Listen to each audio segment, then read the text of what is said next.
right, everybody. Hello and welcome. David Kinder here, registered financial consultant and chartered life underwriter, here with my co-hosts Kurt Gibbs and Mike Moffat. And by the way, if you guys aren't following Mike Moffat on TikTok, what's that TikTok handle you got there? Moffat Financial. Moffat Financial. Find him on TikTok. He's just discovered how to go live, and we've unleashed the beast with him, and he has all kinds of interesting discussions. And some people just don't like me when I chime in there, and that's okay. Uh, I think I could take it because I can usually try to ignore. But anyway, make sure you're following us on all the on all the places. The YouTube, here at Facebook, LinkedIn, all that stuff. So anyway, today we're going to talk about with just a little bit of a clickbaity title, which is 6 questions that no one can answer. Truth is, anyone can answer them in financial services. The question is, can they answer it in these questions in such a way that you actually feel empowered that you can accomplish what you want?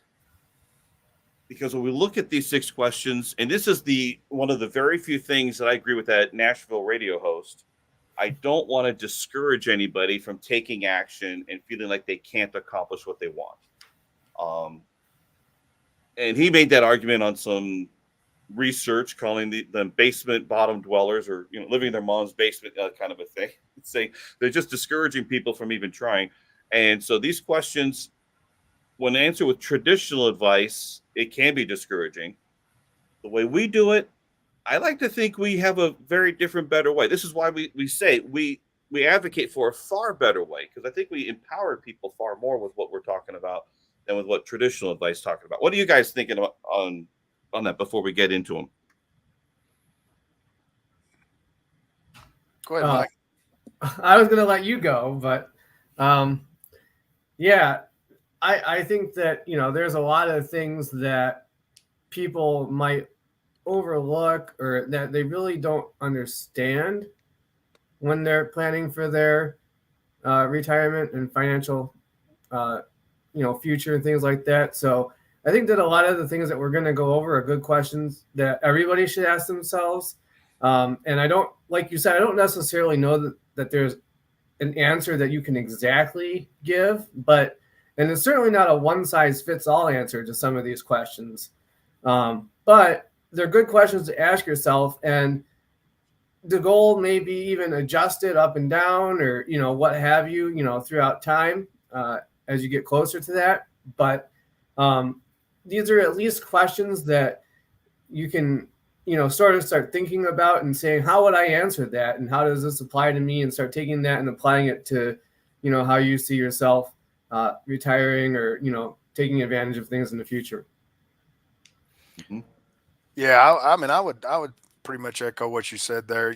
I think most people just really need to take a firm stance on really evaluating, what it is they're trying to accomplish. I don't think there's a lot of process, a long thought process goes into that for many folks. That kind of something we touched on last week. You just you all of a sudden you turn 65 and you say, I'm going to retire, and you kind of got to have a plan. You need to look further than the next year or the next 5 years, and the earlier you plan for that, and the better you make decisions prior to that will dictate for the most part the outcome of your entire retirement years, I think. So it's just a lot of thought. It needs to be a lot of thought process go into that. Yeah, absolutely. We need to think about it far more in advance than as we talked about last week, the corporate buyout opportunities. When here you go, we're going to give you a bonus in your retirement. You want to retire now? You got to take and make your decision within the next 30 days or whatever it is. More proactive planning needs to be done. And then the question becomes is what kind of lifestyle do we expect out of the planning that we're already doing? So let's look at the first question, which is, how much capital will I need in retirement? And what's interesting about that question is that the capital is almost irrelevant other than what the capital is going to provide.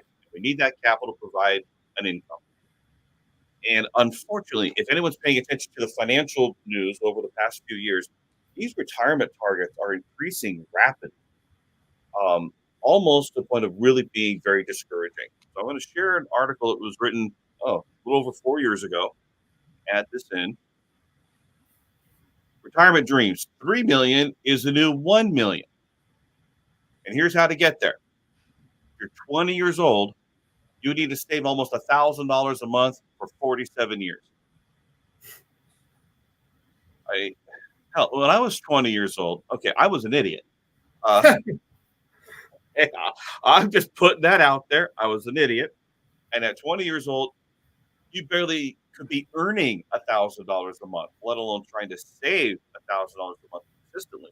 So while this is a straight line type of calculation, it kind of ignores the fact that we have different earning life cycles. When we're in our earliest career, we're really paying dues. We're trying to gain traction in our careers to build up. And at that point, what's probably more important is our sweat equity and our ability to learn, to be innovative, to learn and grow in whatever we're trying to do. Then we get into the upswing, and then finally we get into our peak earning years. And when we're finally in our peak earning years, that's when we say, oh, crap, we got to catch up. So I wish we could say it could be as easy as a straight line calculation. In theory, it could be, but that doesn't mean you necessarily have that money to put that in. And even then for 3 million, the rationale is this. And I give credit for the article. The article is saying that if you have, assuming a safe withdrawal rate of 4%, which is a little bit on the high side, but it's an acceptable number, $1 million only delivers $40,000 a year. And of course, we're not including investment advisor fees or anything like that. So if you wanted a little bit more of a retirement, and by the way, this isn't including your Social Security either. This is just from that portfolio. If you double that, if you have 2 million, you're getting 80,000 a year, or using the same calculation. Go up to 3 million. Now we're talking about 120,000 a year. So it depends on what you envision for your retirement. And unfortunately, it seems like $1 million retirement, depending on where that money is a just in case retirement. It's a minimal retirement. Could you imagine you've worked and sweat, slave, bled, did everything in order to get $1 million, and now you can only spend $40,000 a year, and that's pretty discouraging. Guys, it's the first time I'm sharing this article with you, but I'm pretty sure we share the math on that. What are your thoughts? Well, guys, I would go back to something you just mentioned as you started the question off. That kind of as a flag to me is, I think this is really, it's really evident that traditional planning, as we know it, is a failure, because they lull you into, at your age 21 or you're 22 of, you're going to put X amount of dollars in a qualified plan, for instance, and you leave it there, and the government's going to take care of you, and it's going to be this big pile of money, and you don't need to do anything further, that you've done all you can do, and you turn 65, and all of a sudden that pile of money is not as big as it needs to be, number one, and it didn't do what you thought it was going to do. And it's just the industry and the institutions out there that want to talk about dollar cost averaging, putting X amount of dollars into a qualified plan, and your company match, and some of those things have argument points, had valid points to them, but for the most part, you need to take a sound look at what you're trying to accomplish. And, I know that's hard to do and probably impossible when you're 20, as you mentioned, but the older you get before you turn that 60 or 65, take a hard look at what you're wanting to accomplish with that capital, whatever number that is. And, so much of the traditional planning is just centered around, pushing your money into this product or this investment, if you will, and whatever it shakes out to be, whatever it averages out to be.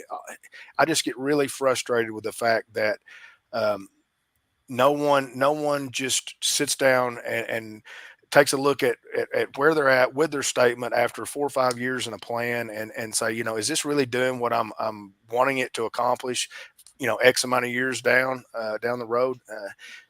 Just a huge frustration right off the bat with question one as to how we prepare and how we save.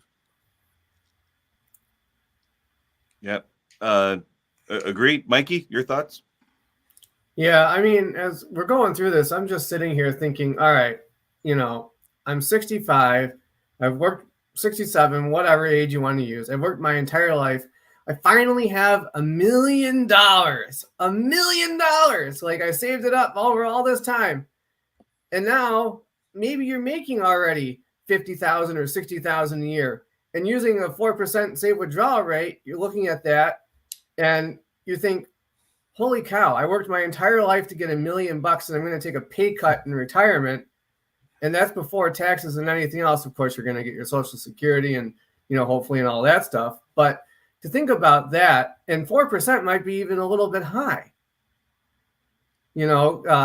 depending on how things turn out and the market does and all the fun stuff. I mean, some people are now saying as little as, closer to 2% to make sure that it lasts. I mean, or 2.5, so that 4% could even be on a little high side. But think about that. You work your entire life to build this portfolio of $1 million and all you can spend is 40 grand. I mean, that's, at a safe withdrawal rate, that's pretty depressing if you ask me. I mean, that's, a kid at McDonald's is making $20 an hour almost, which is like 40 grand a year. I mean, you're going to retire on what this, burger flipping kid is going to make. So it's like, I agree, Kurt. I mean, that to me, that sounds like a failure, and that's what we've been told is to put this money in this account and then it'll just hopefully earn money and you can retire using this. And I don't know if you look at those numbers, even at 3 million, you're still at 120,000, which is of course a lot better, right? It's 3 times the amount of money, but you work your entire life to retire on that. I mean, I don't know. I think I just had a round of depression or something. That's really bad. Well, that's kind of the point. But I don't want you to be depressed. I want the audience to think about this stuff. Right. So, no, but it's like, wow, think about that. I mean, you're probably making more than that now just at your current job. And, if you're struggling to pay the bills now, how on God's green earth are you going to pay the bills, once you quit working? So, well, that brings up the second question, which is how much more do you need to reach the goal? And that's the part that depresses me. Go ahead, Kurt. You got something there. The other thing is, I think the majority of people really don't even understand the concept of what we just talked about. What you just mentioned, Mike, was the safe withdrawal rate. Most people don't even that's not even figured into the equation of what does that really mean to them? You mean you're telling me I can only take 4% out of my account value, and if I take more than that, I'm going to be short. I'm going to have a shortfall at age 77, 81, whatever that turns out to be. Most people don't even understand the concept of how that really plays into, for instance, the $1 million portfolio. That's kind of been the baseline that we use numbers off of, is the $1 million portfolio, for simple math and for math reasons. And, you figure in 1% advisor fees and $50,000 withdrawals. And, your advisor gets, he's basically getting a quarter, a quarter of that every time you make a withdrawal, annually out of that. If you're taking, say, an annual withdrawal, just for round numbers. But that's the frustration with me, as if they had set you down at 25 years old and your plan administrator said, now, Mr. Employee or Miss Employee, here's what we have for you. And you can put $10,000 a year in this until you each reach, X age. And then you can bump that contribution up and you can catch up. And once you catch up, you're going to have an average of this with these funds and this. But you can't touch this to your 59 and a half. I want you to keep that in mind.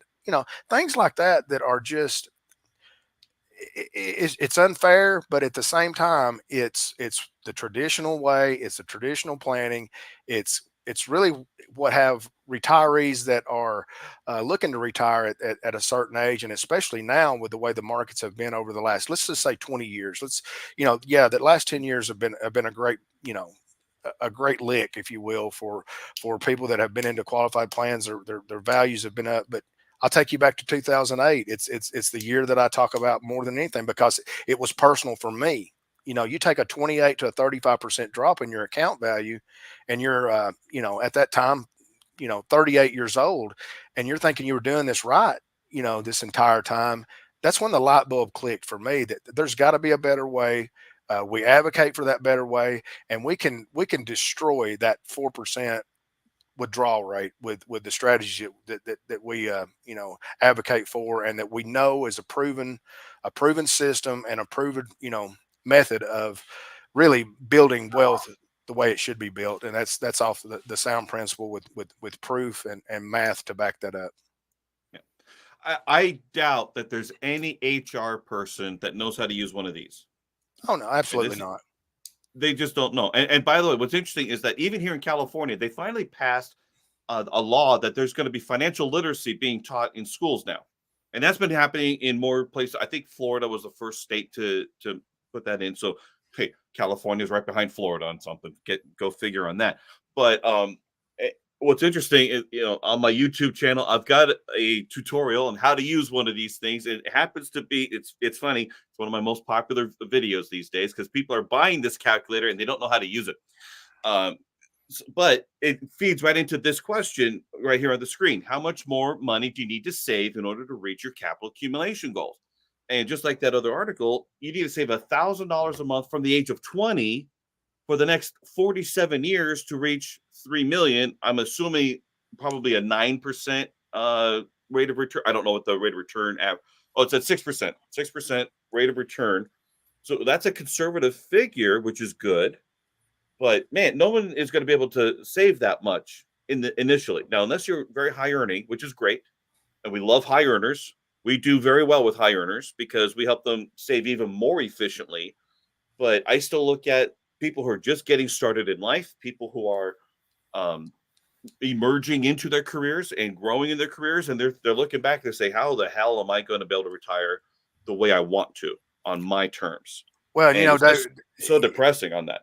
It is, and as well, life happens between those 20 and 25 and 45 and 50-year ages. So it's the industry traditional planning makes it easy to lull yourself, if you will, into that. Here's what everyone else does. That's what I'm going to do. I'm rolling my dice, and I'm going to hope that that the last 10 years of my retirement or pre-retirement turns out like my dad's or my mom's, and their account did very well. But for those people that are going to fall into that 1 year that could set them back 5, 6, 7 years, as I mentioned in a previous episode about one of the other clients, that it forced them to work a lot longer simply because the system, as you would call it, didn't take care of them like they thought it was going to. Yeah, by the way, Kurt, I don't know if it's you or me. I know that there's been a lot of internet power outages, so you phased out just a little bit there, just so you know. But we're going to keep on going here. But when you were talking, it reminded me of the fact that it's not just past performance. I want to share my screen here on something. It just reminded me of this. Come on, computer. Here we go. And this is something I mentioned in my original. I put this together about 10 years ago, and let me share it here because I keep forgetting to hit that button. Modern portfolio theory does assume that past performance is an indication of future results, even though no disclosure ever says that.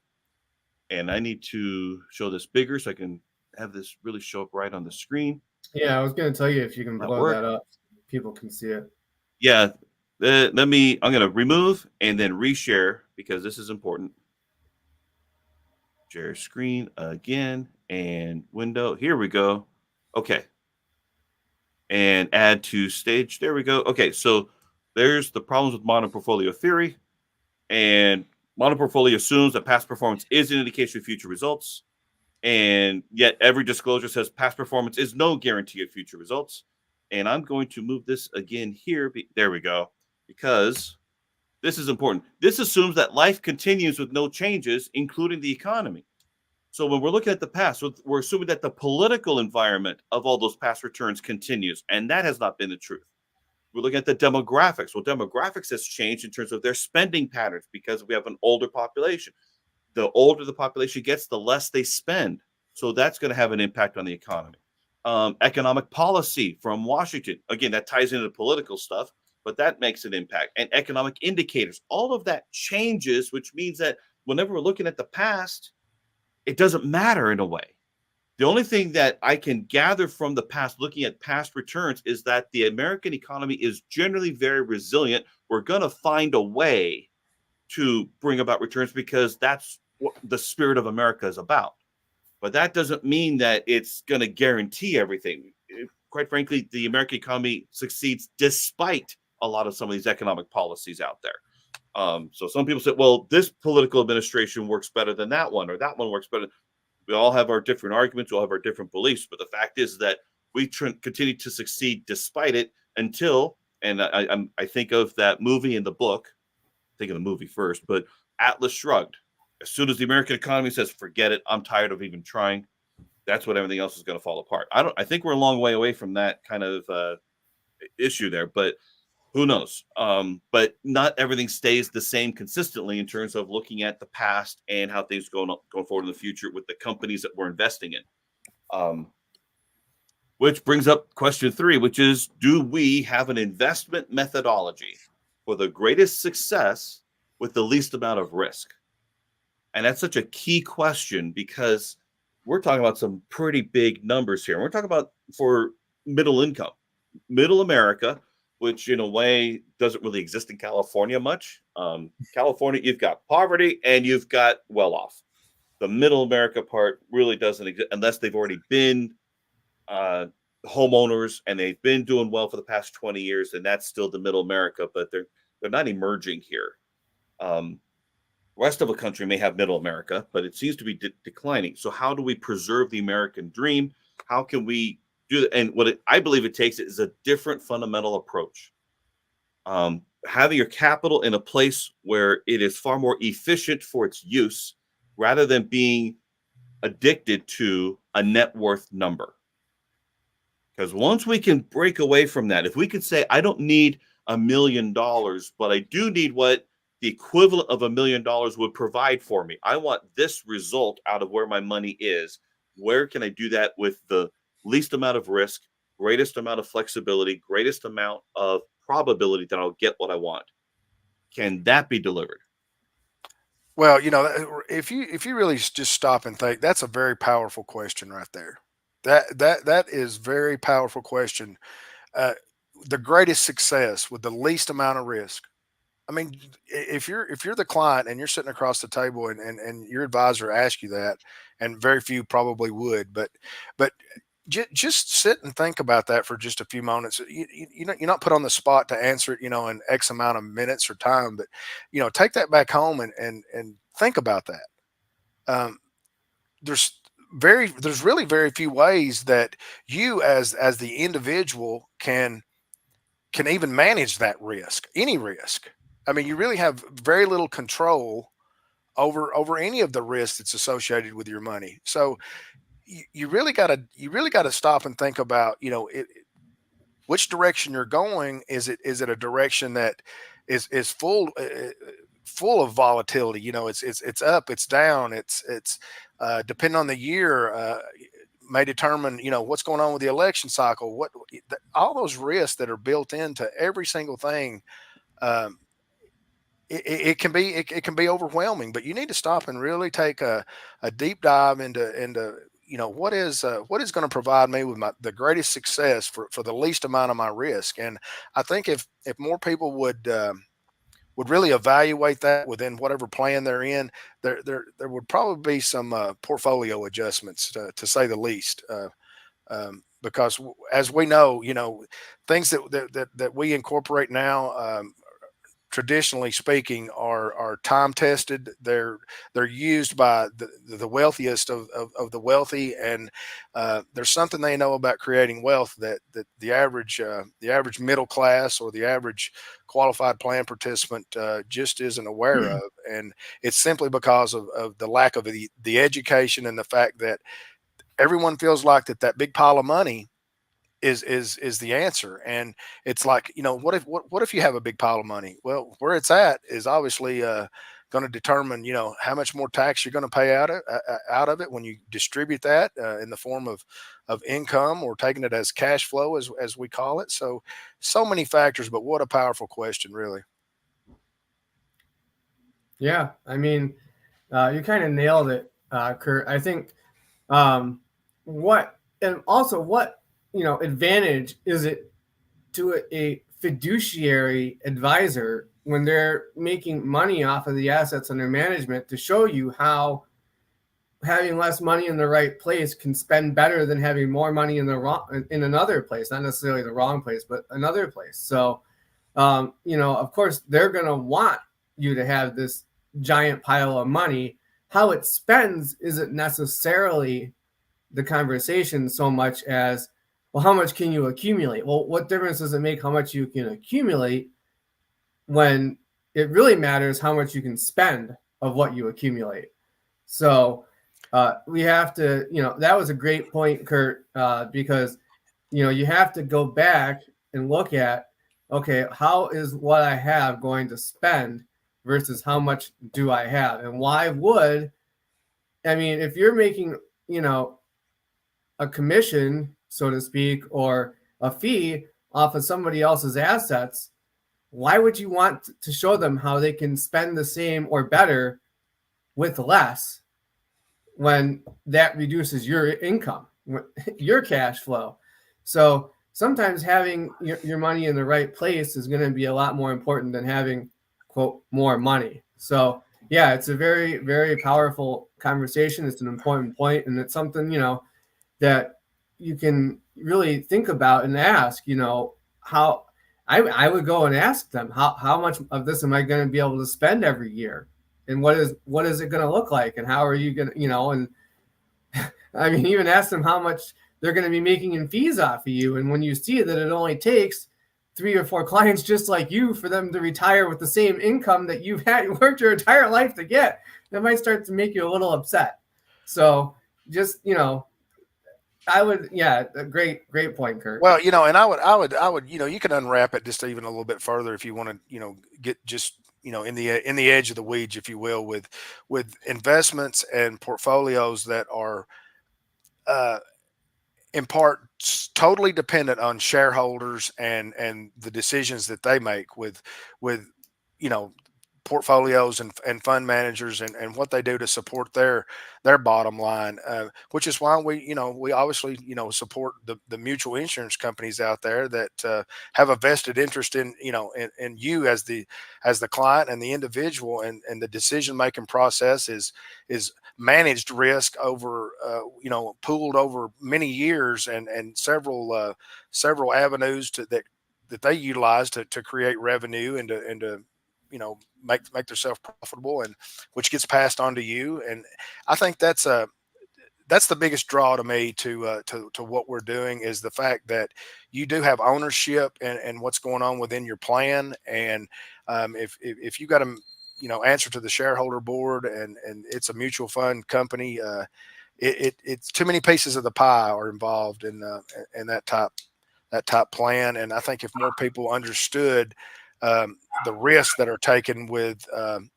those funds and those assets that you're thumping into that plan every single month or every single week out of your paycheck, and where they're being allocated and how they're being used, you would look for avenues in different areas that you might be able to make a much more managed risk that would deliver a much more favorable return. And I don't necessarily mean an interest rate return. I'm talking about a return of investment that would pay you a far greater dividend than what you're looking to do through certain avenues that are available to the traditional planner or the traditional plan out there. And admittedly, the fiduciaries sales pitch, you might say fiduciaries are selling. Yes, they're selling. And fiduciary sales pitch is they're going to share with you their brochure. It's the ADV Part 2. That's a required disclosure. They're going to say, here's how much in assets under management we have, which implies the amount of trust they have with all of the different people, because they not only disclose the assets under management they have, they also disclose how many clients they have and the different categories of clients that they have. And so, yeah, Sparky there is really annoyed with that, because it feeds into the thing that, the more assets they have, the more they're trusted.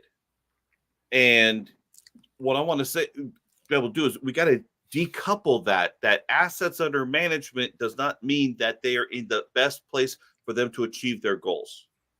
And it's a hard thing to try to decouple there in the mentality. We try to do it.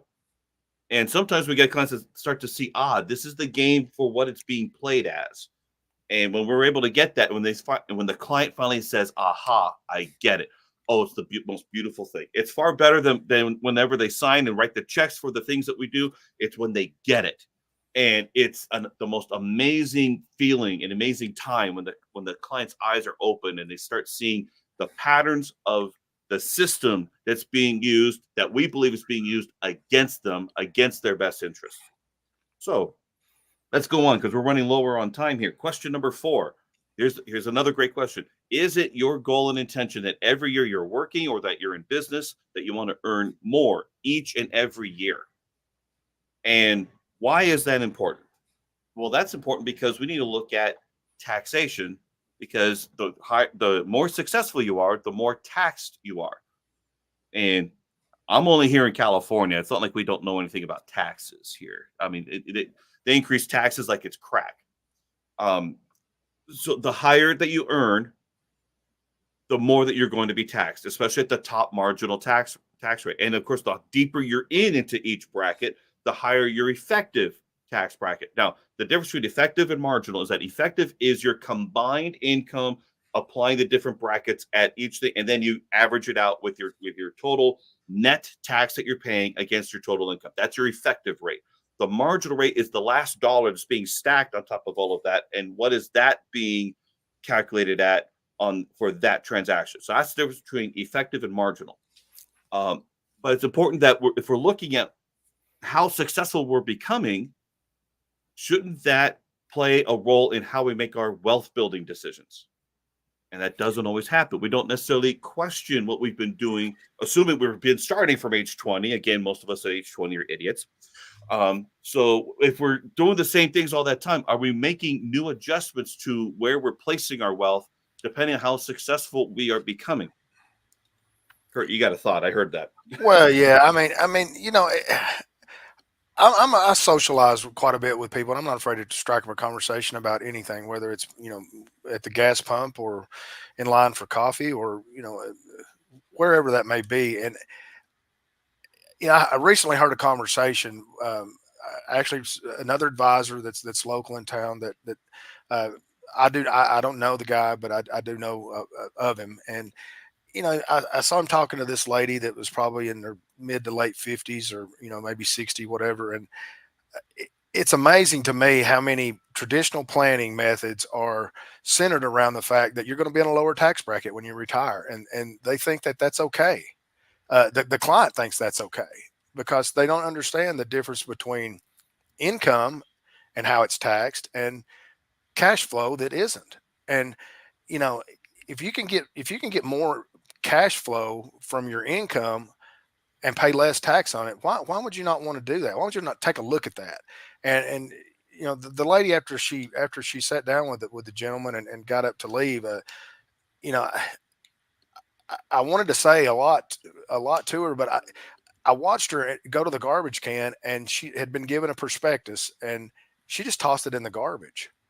And it's simply because there's so much that she don't understand that it didn't do her any good to take a look at that. I saw her fumble through it for another 10 or 15 minutes at the table, and it was probably so overwhelming that she just said, I'll just do whatever he says, and that's kind of the mentality. I feel like that's what happens to a lot of people, that they just they get told that we're going to take care of you, we're going to do this, and you're going to be in a lower tax bracket when you retire. Well, doesn't that mean less money? I mean, who wants less money when they retire? You want that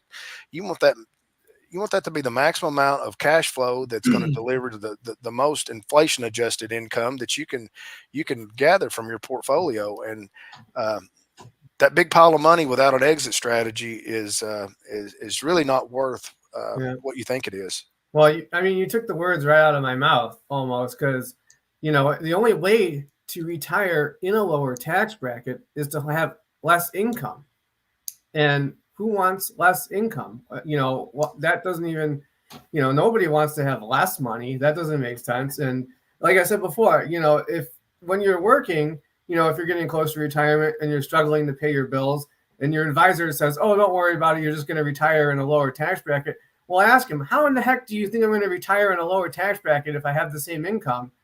It doesn't compute. So the only way to retire in a lower tax bracket is to have less income. And like we said before, if taxes go up, which they almost have to, that's going to make the situation even worse, because in theory, now you're going to have to pull more money because it's taxed more to have the same income. So now the head's eating the tail, because now you can just throw the safe withdrawal rate away, because now you got to pull out more money just to have the same income as you had before due to a higher tax rate. So that's why they tell you gotta you retire in a lower tax bracket. Well, that only works if you have less income. And who wants to have less income? You're supposed to retire and enjoy your retirement, not hopefully you don't want to retire and just sit at home and do nothing and eat cans of soup or something. You worked hard to Well, right? You're depressing me here, Mike. Yeah, I mean, and we've talked at the beginning. You were starting to get depressed. You're keeping that theme here. I should put that background music we were experimenting with again, with how doom and gloom it could be, right? Yeah, and most advisors just continue on with the same mantra of the government from handcuffing you with your money. I mean, they want you spending the least amount out of your portfolio because it benefits them. The government doesn't want you to touch it until they can get their hands on the RMD portion of it, at whatever age that is. And, they want to extend it like they did a few years ago. Do you think they did that for your benefit? That was solely a government play to increase the amount of revenue they're going to generate from your portfolio. And it's just got to, look, listen, be aware. You got to be more proactive as the client out there and ask more questions, just like this series of questions that we got here. And these are powerful questions. These are questions that we start our conversations off within our group. And it's just it's an eye opener for most people that we sit down and have these conversations with. And like you mentioned earlier, David, it's the ability to get someone thinking a little bit more about it and really dialing into, I never thought of it this way, or maybe there is a better way than the traditional way that I've kind of been led down the road to believe. And it's just powerful. Just another question that is really good to ask. Well, we're low on time. I got two more questions, but the more that we're thinking about, I got something new that's coming to my mind, because this is really how do you boil a frog, right? We've all heard that. And what you do is you put the frog in the cold water and then you turn up the heat slowly, because if you do it too quickly, the frog jumps out. Well, not only can we look at the history of tax brackets, I'm looking at the agenda of everything. Your qualified plan is a bond to the government. We are the bond for the government, and the government gets to dictate all the terms, including the taxes when you pull it out, including what you get to invest it in. They get to determine what is a disqualified transaction or a prohibited transaction. There's all these things. And when I'm looking at it, we were talking about this last night, the Secure Act 2.0, that you get to now over time. The age you start minimum required distributions is going to go up to as high as age 75. Well, why is that? Because the government wants to maximize its return on your bond to them. That's what's going on. And so they're going to increase the time that you have to take that minimum distribution. But guess what? If you have to wait to take it out, then what happens if you pass away before then? That's going to go to your beneficiaries. And how's that going to be taxed? They're going to take it out. They're going to be forced to take it out either in a lump sum up front, because they probably need the money, or they're going to take it out over a 10-year period. There is a pattern here. It is not necessarily for the consumer's best interest, even though they call it the retirement security rule. Come on, give me a break. And it's interesting because if you look at things recently, people have been living longer. Mm-hmm. So if you had done this 20, 30 years ago or whatever, or even a decade ago, as life, span expectancy goes up, they may have given you a couple more years to delay RMDs. But if people are living, till 80, 85, 90 years old, now they're going to be getting the RMDs for a lot longer in retirement, than before. So by pushing it back 2 or 3 years to make it more attractive to you, all they've actually done is guarantee their return, because in theory they've given you 2 or 3 years longer to accumulate, so that then they can take more out on the back end. So you're right, it's a play in their favor, not in the favor of the consumer. The government giveth and the government taketh away. So we got to play by the rules, but at the same time, what if there's a different path that could far more empower the consumer? So let's get to question number 5. When you, and we've already been talking about this, so this probably might be quicker, but when you choose to retire, would you like to remain in the same standard of living that you are accustomed to, up to and including your retirement, or would you like to have to be forced to take a pay cut? Now, obviously, that question is structured a certain way to elicit a certain response, right? But we ask it in this way because this is challenging the conventional wisdom, the conventional advice. We got to put you in a lower tax bracket. And we've talked before in the past that there's financial mantras that are just lazy advice. Where is that coming from? It came from the fact that in the early 80s, when ERISA was first getting started, what were tax brackets at? The top one was 70%. Now, right now, the top bracket is what, 39.6, 36, somewhere around there. We're at 40% or less. So yes, you can be in a lower tax bracket compared to back then, but the government has been investing in our qualified plans to recapture that money later. The tax brackets may go up, but even if they don't go up, to say that you're going to be in a lower income, that's the consequence of a failed plan. If you haven't been able to save enough, and again, early on, we were talking about the fact that those numbers are so hard to reach for the average American. I hope that most people we're talking to are in the top 10%, top 5%. By the way, it only takes, I think, $120,000 a year to be in the top 10% of income earners now. Right. And that's for a household. So that's a 2-income household earning $120,000 or more. And you don't feel wealthy. I'll guarantee you, I feel your pain. You do not feel wealthy. Yet the government has a target on your back, not literally. And considering the news, I shouldn't have said it that way. But sorry, that was just last week. But you do have an IRS tax target there. I can put that, an IRS tax target and a state tax target on your back, saying we're going to come to you because we can't control our spending, but we can control how much of your deferred retirement plans that we can get our hands on.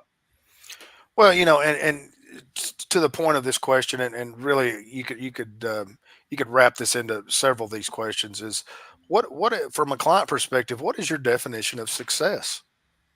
I mean, what is your definition of success in retirement? You have to ask yourself that question. It's just less income, more taxes, or more cash flow and a better lifestyle.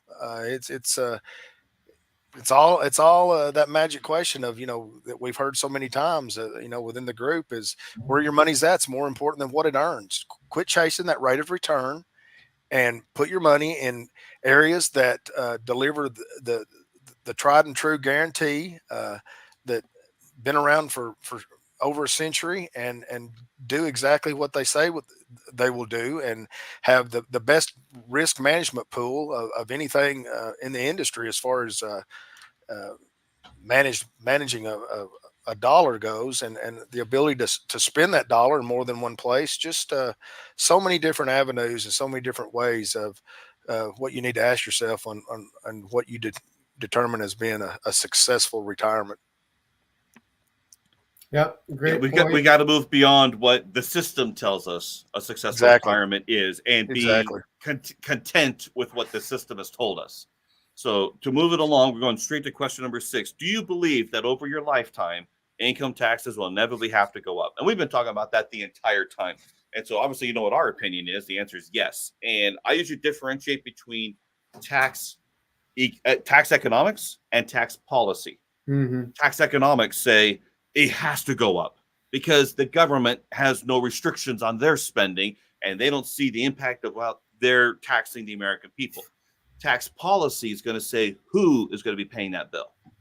Now, what's interesting is that if they're trying to tax more businesses, guess what? Businesses, they pass those taxes on to the consumer, either through how they're selling to other businesses or they're pricing to other.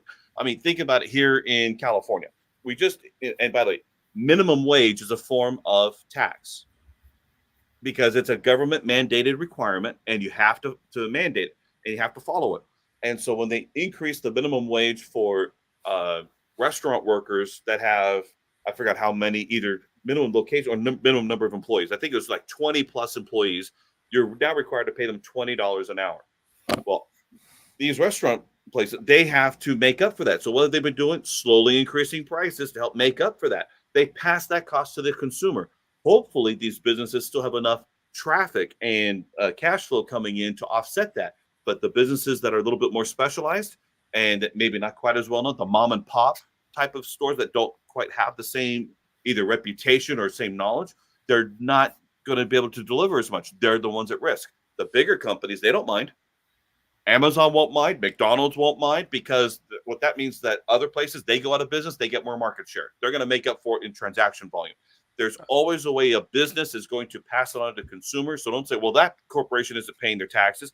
Oh, they're paying. And guess what? They're gonna pay, but then they're passing it on to you. Corporations don't pay taxes, generally speaking.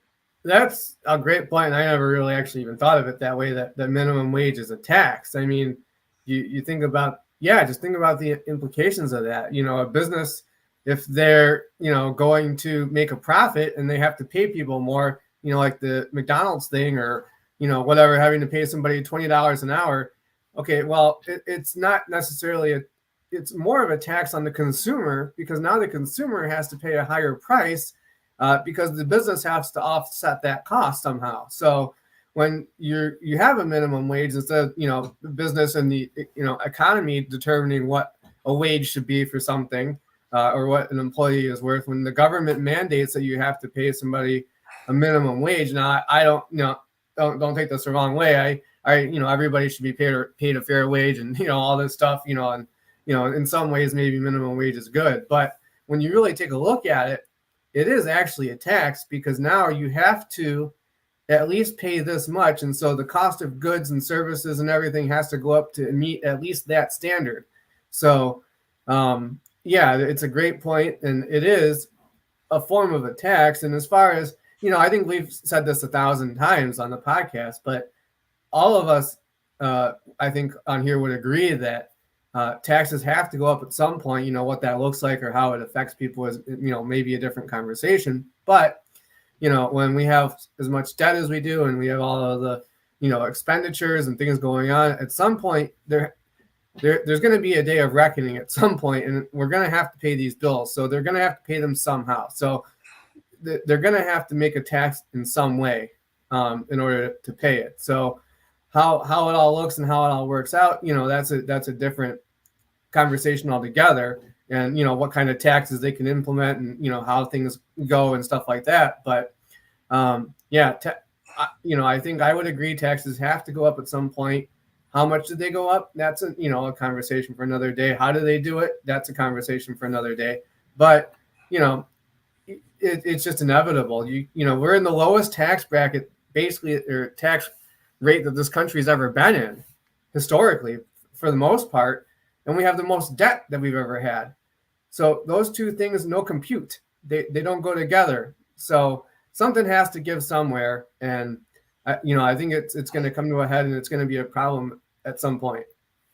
Yeah, and I mean, think about tax. Let me get this one, because it's top of my mind right now. But if we think about taxes being a tax on the wealthier people, including companies, and then they're going to trickle it down to increase the cost of goods and services. Inflation is the tax on the poor and the middle class. That's the greatest tax that they pay, because they're more consumer oriented. And then everything else is an actual mandated tax imposed by the tax code. So believe me, everybody's going to pay. You're just not necessarily going to pay it as a tax. It's going to be paid as inflation. You go to the grocery store. Believe me, I noticed the price of, I buy a little Rice-A-Roni thing. It used to be $1. Now it's like $1.50. That's a 50% increase, or is there 33%?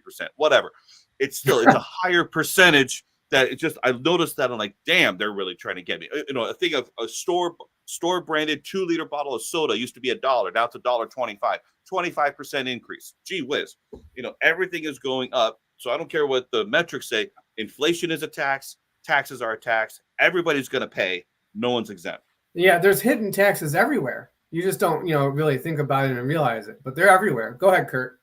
Well, I was just gonna really echo kind of what you said there, and the thing too is that we just get once again we get lulled into this you know deferred, and then deduct it. We hear, and the fact that taxes are lower now than they've ever been. What would it? The simple common sense question is, would it not make better sound financial sense to look at ways that you could pay the least amount of tax now and never be taxed in those retirement years? We have ways to do that, and your traditional financial planner is not going to talk to you about those things. Number one, and number two, and number three are the same for him. It does not benefit him to educate you and tell you how to spend your money.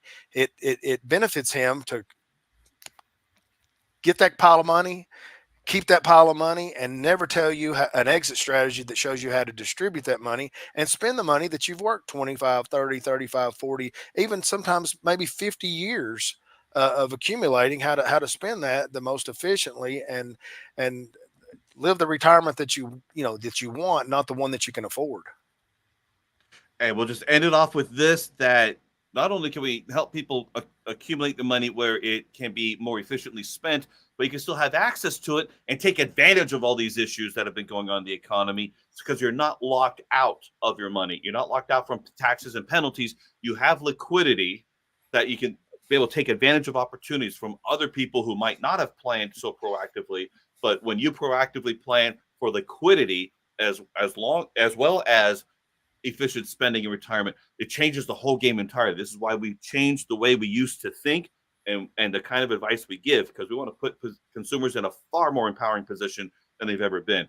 Real quick, Alonzo, appreciate you. Salute to you. And we're going to wrap this up. Thank you all so much for tuning in and watching, and we'll catch you all next week.